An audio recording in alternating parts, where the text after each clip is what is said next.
PM Modi-led NDA government at the center is leaving no stone unturned to ensure that all those high-profile economic offenders hiding abroad are brought back to the country and tried for their crimes. The government has been using all channels, including diplomatic ones, to bring these offenders back.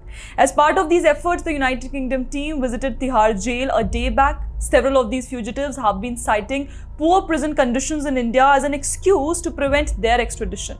A delegation from the United Kingdom's Crown Prosecution Service visited Tihar and inspected all facilities. The team visited high security wards of Asia's largest prison, Tihar, and assessed infrastructure, healthcare provisions, and security arrangements. The visit aimed at assuring UK courts that high-profile fugitives extradited to India would be housed in safe and human conditions. While briefing the delegation, Indian officials apprised that if need be, special enclaves could be created inside the jail to house Mallya, Nirav Modi and other sensitive inmates, ensuring their safety and access to proper amenities. Significantly, Rahul Gandhi-led Congress have always been making an issue of these economic offenders in order to belittle the excellent governance being provided by the PM Modi-led government.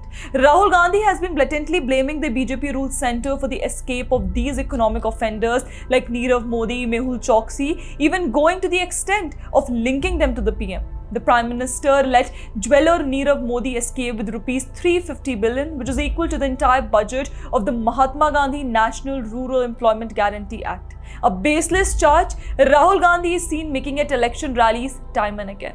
Least bothered by Rahul Gandhi's theatrics, Prime Minister Modi is determined to see that these economic offenders are brought back at all costs and is making all efforts in this direction. The day is not far when these economic offenders who have cheated our country will be extradited to India. And then people like Rahul Gandhi will no longer be able to play politics with.